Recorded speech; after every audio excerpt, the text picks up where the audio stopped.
Hi, everyone. Welcome back to another Breaking into Data session. I'm Aaron, founder of Promotable.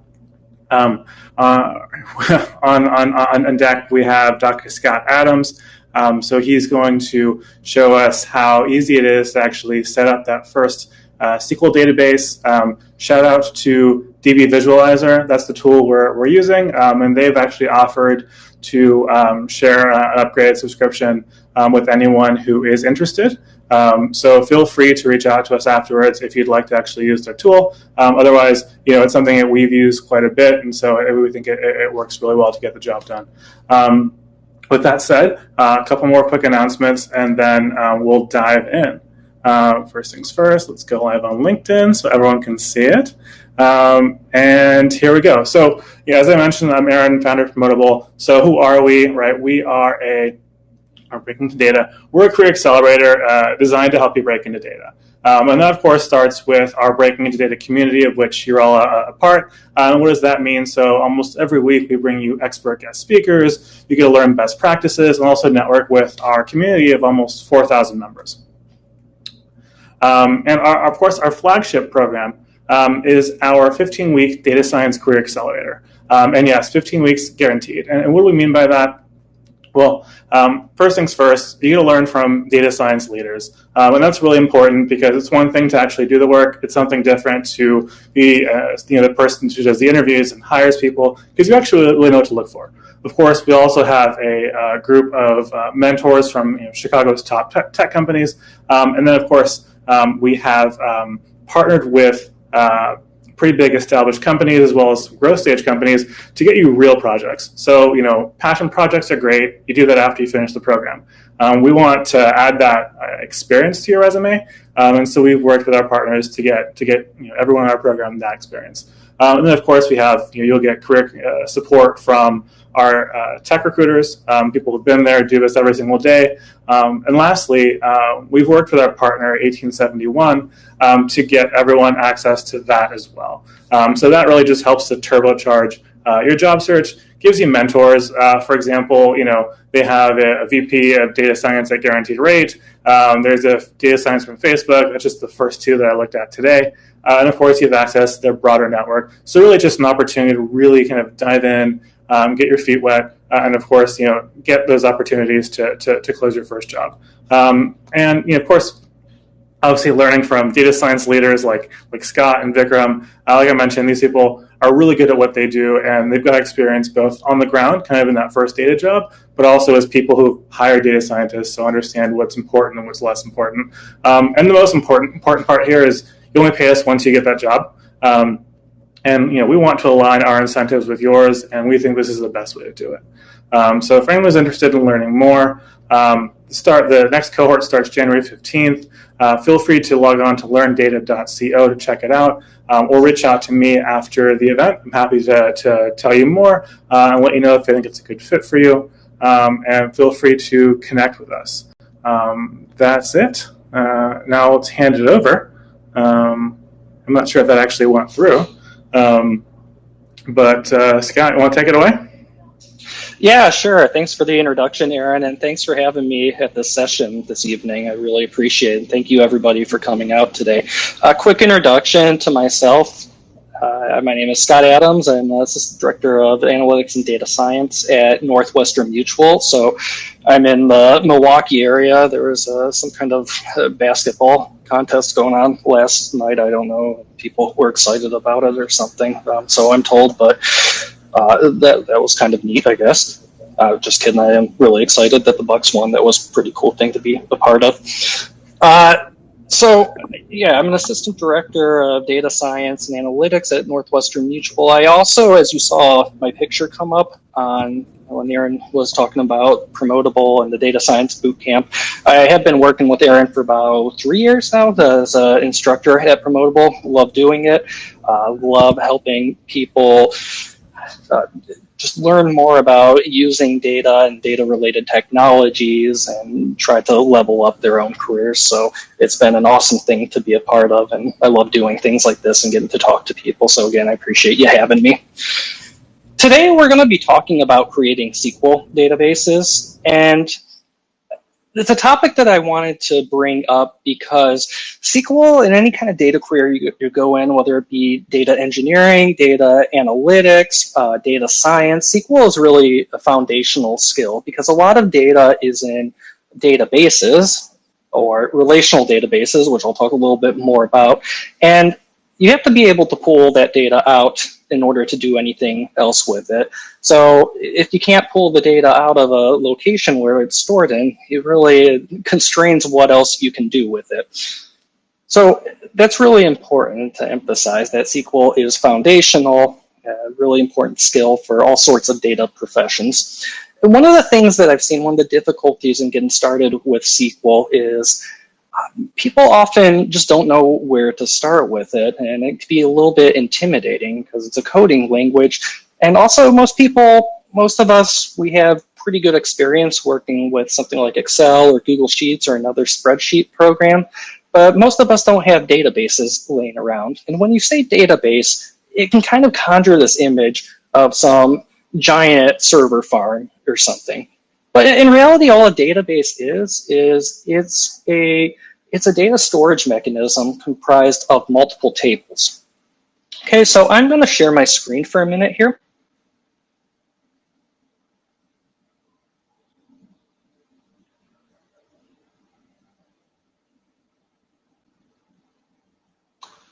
And Aaron, can you let me know if you can see my screen? I have Excel open.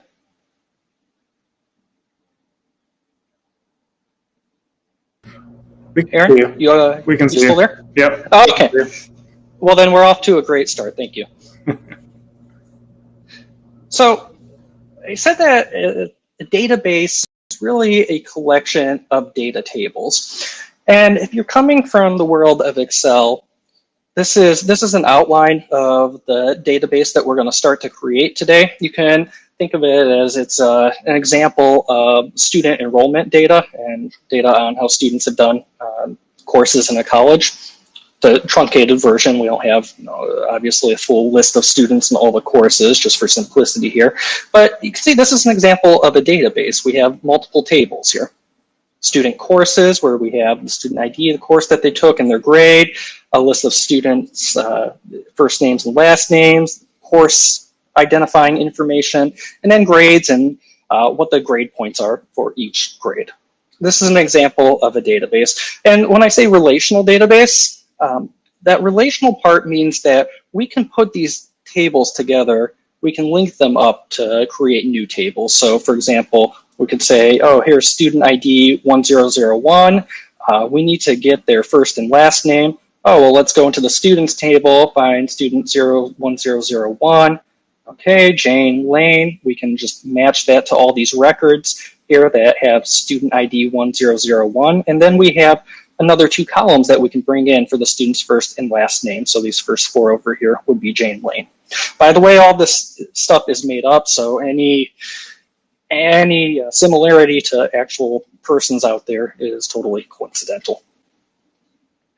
All right, so how can we go about doing this? I said it's, Aaron approached me with this topic we were talking about and said, let's do a database in 10 minutes. And so it's like, okay, yeah, challenge accepted, we can do this.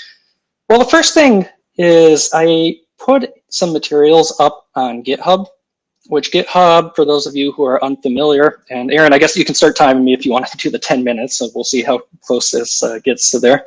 Yeah, we're interested, but GitHub is an online repository for putting data, software projects, code, all those kind of things. So this link should be shared out, and if you go to this database 10 minutes repository that I have, and when I say repository, I just mean a collection of folders and files.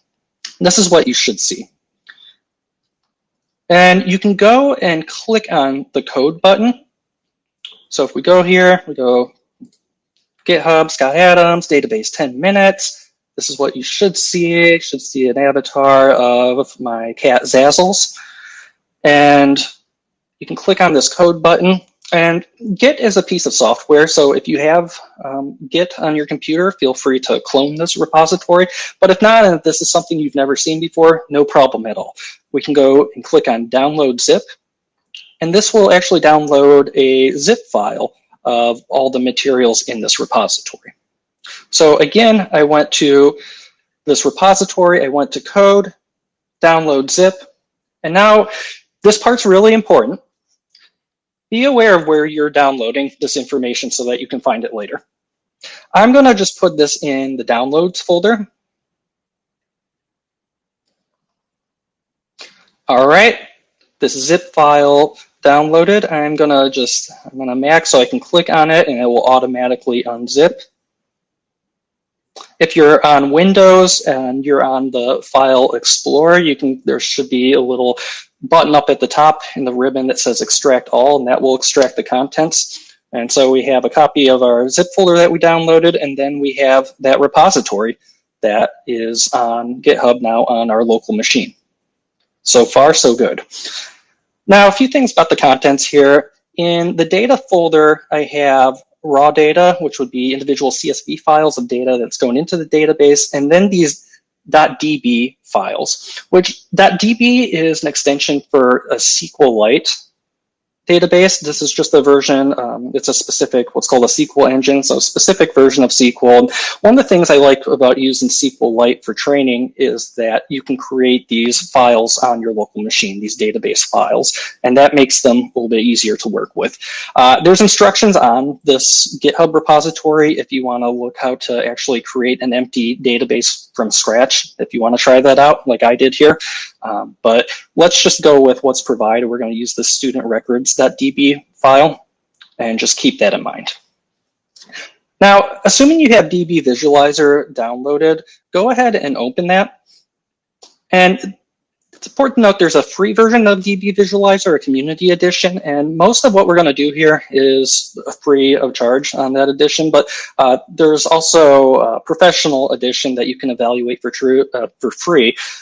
For a certain amount of days, or reach out to us after this, as Aaron mentioned at the beginning of this presentation. All right, so dbVisualizer, you should see the window open up like this. And what we want to do now is we want to create a new database connection. Oftentimes databases will be on an online location, so you have to go through some network to get to them. But in this case, that database file is on our computer. We can connect to it and play around with it. So I'm going up to Tools. Okay, up at the top here, I'm going to Tools, and I'm going to look for Connection Wizard. And this is going to walk us through creating the database. So let's call the database something informative, like let's say student_records. Something informative for you, can be a little bit different. And now I'm going to click on Next. And now we have to select the appropriate database driver, the software that allows us to talk with the database, so to speak. And here I'm going down to SQLite. That's the type of database that we're using. We're going to use SQLite driver. Excellent. And now I have to actually find that database file name. And by default, you'll see that the database file name is just MySQLite, DB, generic. Double click on that and you'll see a down arrow come up, and that will take you actually into your file system on your computer. So I'm going to go home. I'm going to go to my downloads where I put this. Okay, I'm going into that folder that I just unzipped, going to databases, and I want to select student_records, not the filled one, the student records, which is just an empty database. Okay, that's in there. Let's click on Finish. All right, so student records, it's here. Now, you're probably saying, Scott, you told us that a database is a collection of tables, but there's no tables in this. What's going on? Well, yeah, we have to build this database out. So this is just an empty database file, but now we actually have to construct our database. And this next step, what we're going to do, you can think of it as creating individual blank tables with just the column names in them. And we're also going to give data types to these columns too. But we're basically creating a shell, which we can then populate with individual records. So let's go and open up the two SQL script files that I provided. I'm going to go to File, Open. Again, go up File, Open in dbVisualizer. Just to show you the navigation, going back home, I put that unzipped file in the downloads. Code, if I can click on it, that doesn't count against my 10 minutes. Let's select both of these files and I'm going to open them. Okay, so let me just walk through what this script is doing, the student underscore record script. This is creating 4 different tables. So each of these code blocks, and a code block here is ended with a semicolon that indicates that this is the end of this individual code block.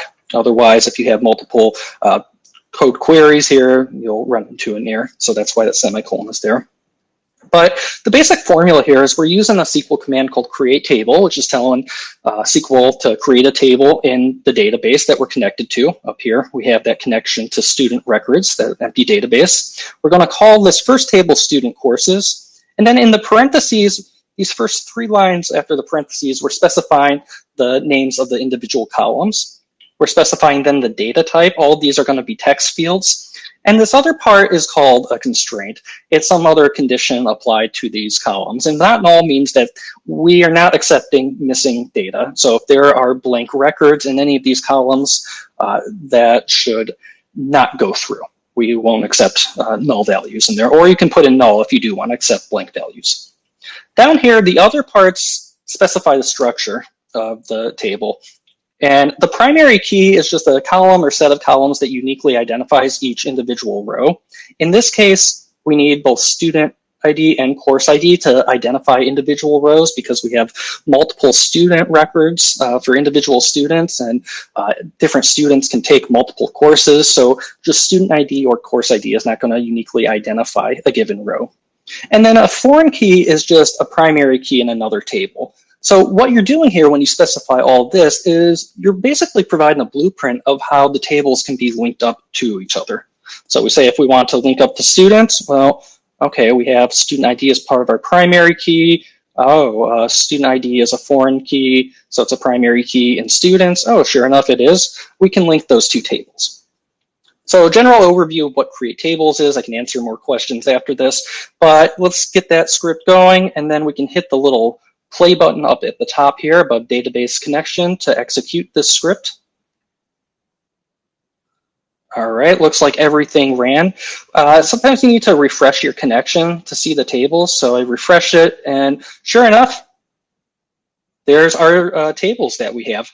And the neat thing about when you specify primary and foreign keys is that if we open up the tables, if we click on tables over on the left in the tree here, and we click on open a new tab, you click on this references, and now you have what's called an entity relationship diagram. You have an actual diagram of the structure of your database, and you also see the keys indicating the primary keys in each table and how the tables can be related to one another. So that's a pretty cool feature of dbVisualizer that I like a lot.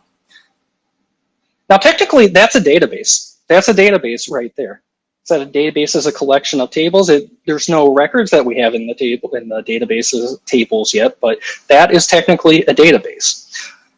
But let's go a little bit further, and let's see. That's not terribly useful for you. So let's see how you can actually insert data into a database. And here we're going to go to the insert data script. And this is one method for inserting data into a SQL database, just manually doing it like this. And we have this formula. We have a command called insert into. Then you specify the table name you want to insert records of data into. So for this one, I'm saying, let's insert data into the students table. And then in parentheses here, I'm specifying the columns I actually want to insert data into. So student ID, student underscore first name, student underscore last name. In dbVisualizer, because we have the databases listed here, we can just go to the side here and expand the tables. And for students, we can expand that, expand columns, and we have a reference of the actual column names there. So then I specify values, this values command. And each set of parentheses is going to be an individual record. So that first column, student ID, is going to be 1003, student first name John, last name Snow. And these are all text fields, so they have to be contained in parentheses. If I want to put another record of data, like I did up here for the student courses, you just put a comma and put another set of individual values for the columns. Right now, I'm just going to demonstrate this, just run the insert into students, lines 7 through 10 here. So you can run individual lines of code in dbVisualizer by highlighting them and then going and selecting the play button.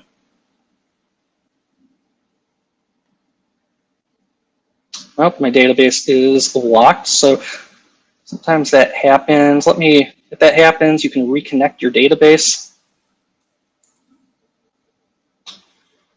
Let me see what's going on here.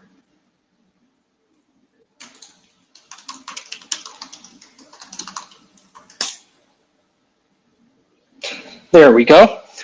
So now we have that individual record that we use that insert into command, and we insert some data into that student's table. We got some data there.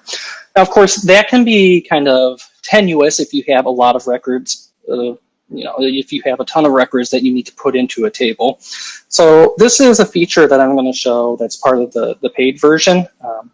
But again, you can do a trial of the paid version if you want to try this out. The other way is, let's say that we have data contained in a CSV file. What we can do is we can click on the table that we want to import data into, and then we can go to Import Table Data. And then you're going to want to look for the raw CSV file. And I'm just going to go back home to demonstrate where this is. I go into Downloads. I go into the unzipped repository we downloaded from GitHub. I'm going to go to Data. And in the Data folder, I have this subfolder called Raw. And then I want to find the name of the CSV file corresponding to the table. Student courses in this case. I open it, click Next, get a preview of the data I'm putting in. And then this is important. Just make sure that all the data types are consistent with the data types that you specified for the columns. So by default, the student ID, which makes sense, it wants to be a number, a numeric data type. I actually specified this as a string. And the reason for that is, like, oftentimes if you have identifiers, you'll have them starting with leading zeros, like 0001. So I like to oftentimes, if that's the case, format my IDs as strings in this case, and I'm just assuming that there are records with like leading zeros on them, which would just get truncated off when they're printing out. Otherwise, if they were numeric. So I'm going to change that to string, hit Next, click on Import. Okay, we can close this. And then this is a bad practice. I shouldn't be adding code to an existing script. So actually, I'm going to go up to SQL Commander and open a new SQL Commander, which is just a text editor. And now I'm going to write select star, which just means select all the columns from a given table name from student courses. And there you go. And that is how you can, on your own, create a relational database using SQLite and dbVisualizer. I will stop sharing now, and then let's open up the conversation. Awesome. Okay, so for anyone who has questions, feel free to drop that either in the Q&A, or you can also raise your hand, and then you can actually formally join the conversation, and we can hear your voice and see your face. And while we're waiting for folks who have questions, feel free. Actually, I'll just kind of kick the conversation off and just ask out of curiosity. So as like, you know, for like an average, I guess, entry-level data scientist, like, how frequently are you using SQL? What like percentage of your job typically is going to be SQL? A lot.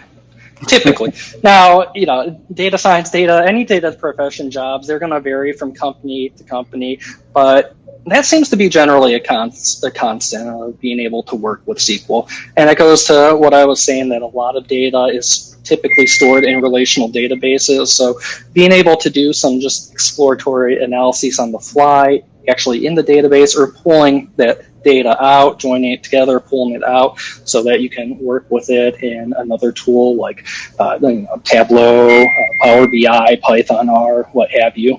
Important skill set, really foundational. Absolutely.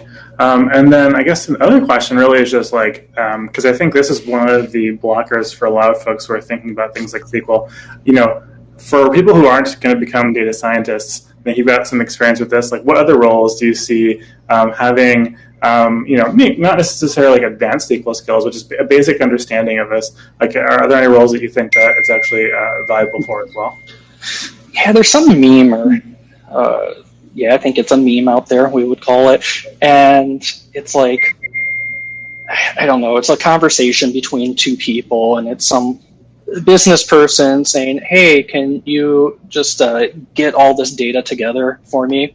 And then it's the data professional saying, yeah, sure, let me just do select star from pristine table of totally clean data that you think exists. So even if you don't know SQL, understanding the concept of databases and understanding that oftentimes when we're going into relational databases, a given ask will require linking of multiple tables together to get the result you want, helps you provide a more informed request if you're a manager or just in, like a substantive business partner that is working with some data professionals. And that's a good thing. It allows you to give a more realistic request, and it's also not going to frustrate those data professionals that you're working with.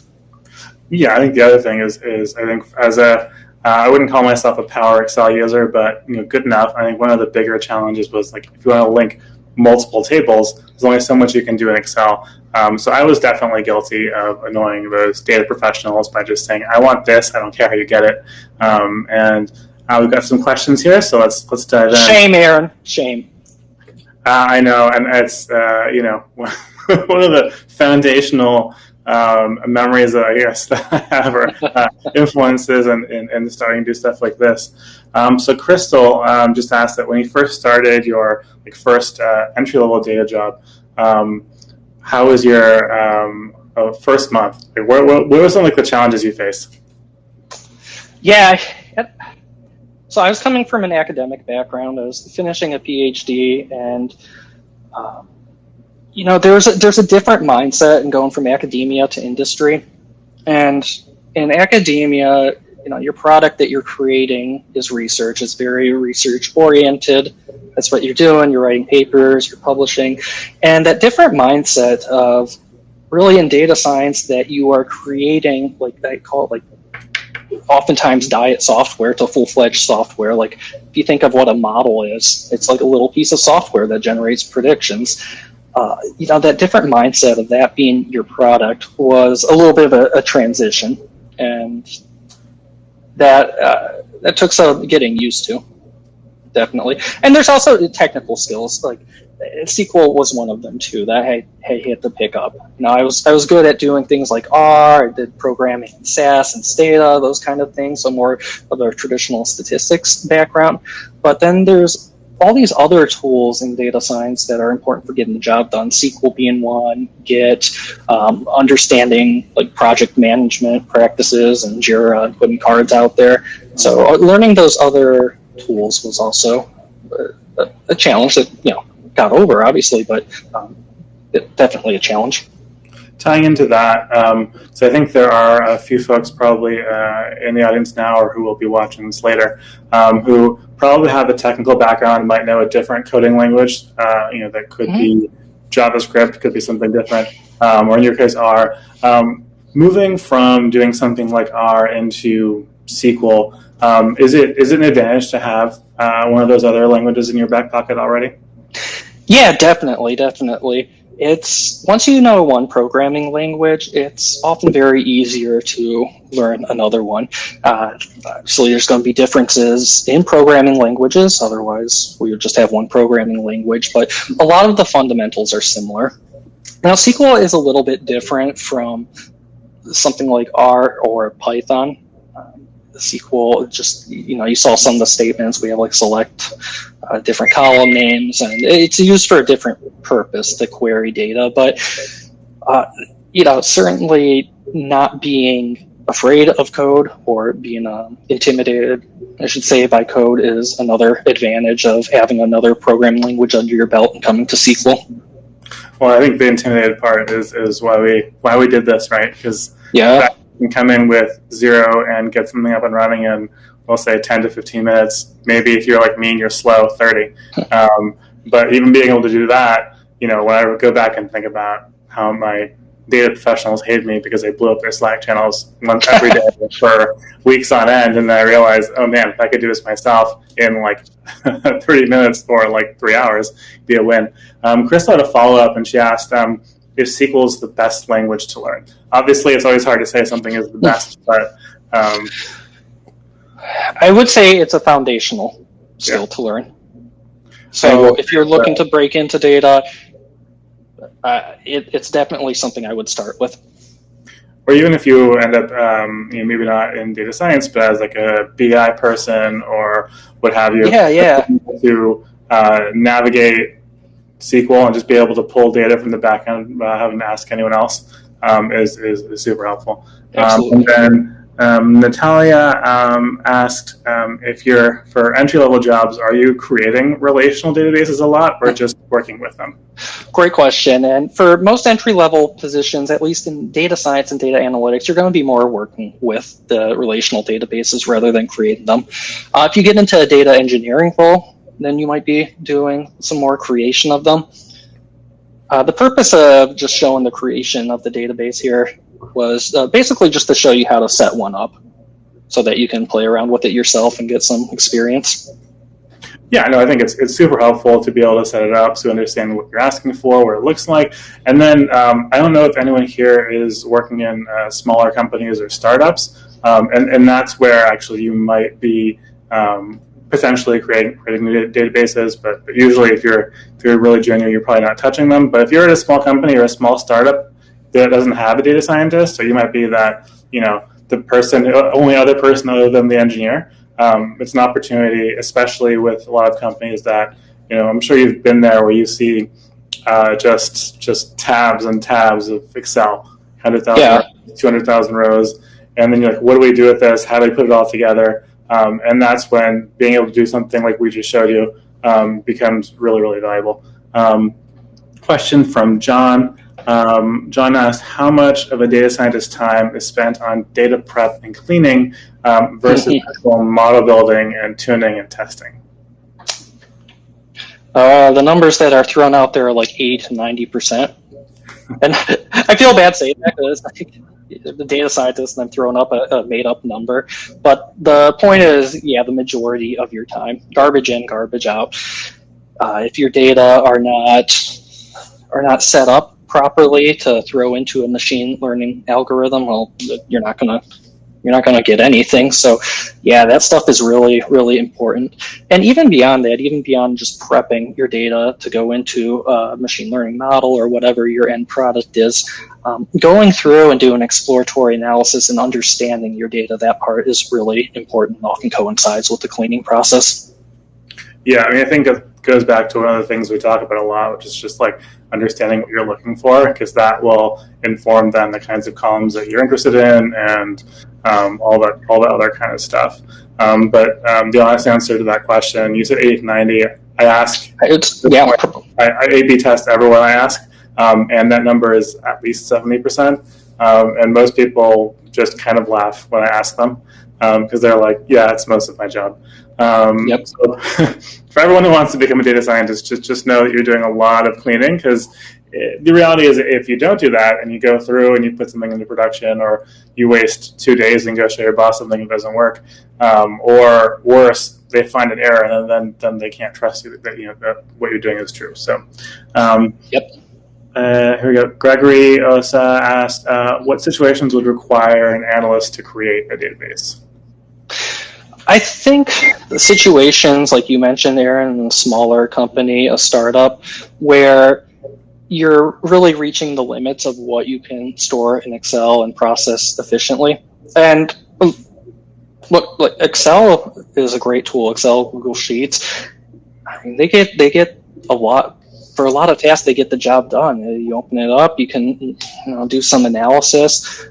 They're great tools, but there is a capacity limit, and when you have large quantities of data, using Excel or Google Sheets becomes inefficient, and database becomes a better way of storing data. And there's also like security and also just data integrity reasons to use it, which is a little bit beyond the scope of here, but those reasons come in too. So I could see a situation that somebody's working at a small startup, storing things in Excel isn't working. Say like, oh, hey, I went to this talk and this guy who was rambling on from Milwaukee or whatever taught me how to make a database. So there you go. Well, and then they had a follow-up question. I don't know if we have time to demonstrate it, but you asked, like, what do you mean when you say, like, clean your data with SQL? Or if it's something you can quickly do in 2 minutes, then feel free to show. But given it's already, yeah. Before that, I want to let me come back to a second. Just Gary Clark, yes, go Bucks. Glad to see that up there in the chat. Anyhow, you were asking about a question about like data cleaning with SQL. Yeah. What do you mean by cleaning data? Like, how do you clean data with SQL? Yeah. See how distracted I can get by the chats. By cleaning data, what we mean is taking data in its raw format and getting it prepared for some kind of final product. Now, most data that you work with in the real world is going to have errors in it or little anomalies that need to be taken care of. So, for example, text data is notorious.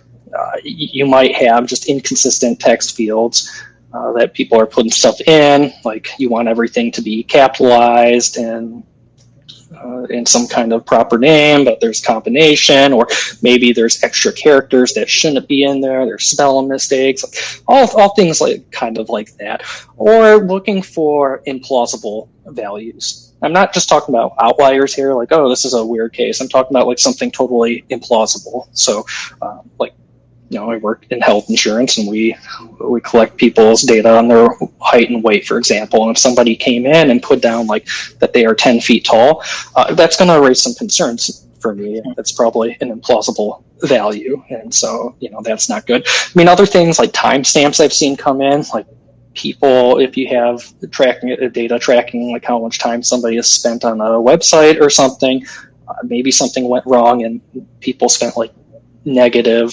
500 seconds, which makes no sense. So those kind of things. The other part of it too is preparing your data. For example, I use the example of text fields. You know, if you're putting that through a machine learning algorithm, you have to be able to represent that text in some kind of numeric format. And there's a lot of tools and techniques for doing that. So that's part of that data cleaning process too, is prepping your data into complete numeric format so that it can be used by a model or some other data product, visualization product, whatever that is going out there.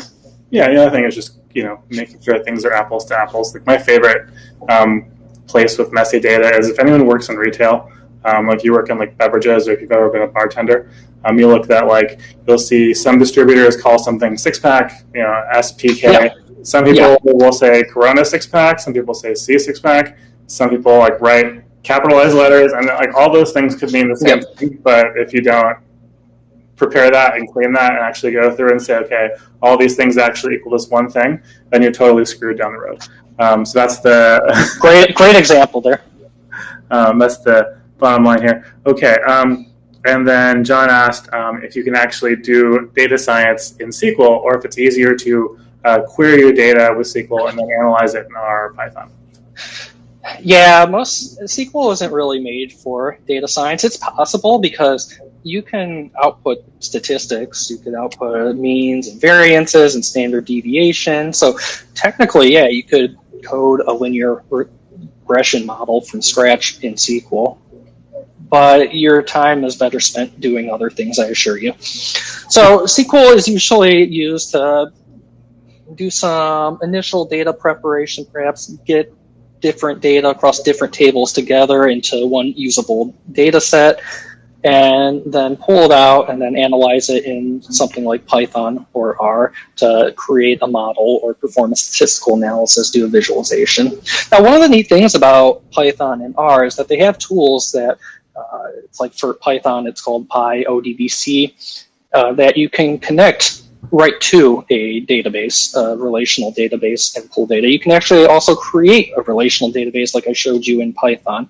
And I guess I'll put a shameless plug out there for myself. I wrote a Medium article last year on how to do this. So I think it's called like turning your Excel database into a SQLite, your Excel worksheet into a SQLite database, something along those lines.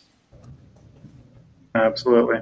Okay, let's go to the next question. Natalia asked another question about portfolios. How do you showcase your SQL skills? because with Python or R, you can go off a Kaggle notebook, but like what I would ask two questions with this. She asked how do you actually do it? I would ask on top of that, I'd say like how do you show it so it actually matters? Like in the same way that like your Titanic data set's not going to get you a job. What would you suggest to kind of prove your skills, if you will? That's a great question, and I think a good place to showcase your skills is on GitHub, where I hosted the repository here. So learn how to use Git and put a repository on GitHub, and then on your resume, include like a link to your GitHub page.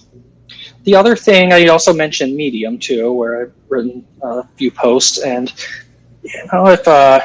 if you want to give it a try to write a post, maybe get it published on an outlet, or even if it doesn't get published, it's still out there on your personal page, and you can reference that.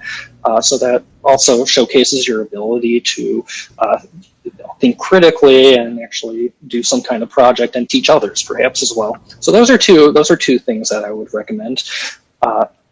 And then in GitHub, you host your code, so your SQL code is going to be on there. And if somebody's interested, they can take a look at what you've done.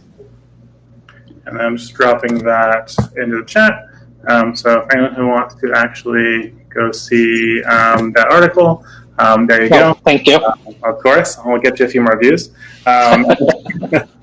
We've got time for one more question. So if anyone wants to throw another question into the Q&A here, we'll go for that, and otherwise, we'll send you guys some more fun Medium articles that Scott's written, since they're all super interesting. In particular, I love the polling one that you did, but that's I'm just a nerd, so all those kinds of things are super fascinating. I did see one question. Someone asked if this event is recorded. The answer is yes. I also included in the chat section our YouTube channel, and it's also on LinkedIn Live. So if anyone wants to do that, feel free to check it out. Also on YouTube, you'll see all of the previous events we've had. So I think we have at least 30 on there. And it's all stuff like this where, it's practitioners who do this stuff every single day. And, kind of like you're doing now, you get the opportunity to ask whatever you want within reason, of course.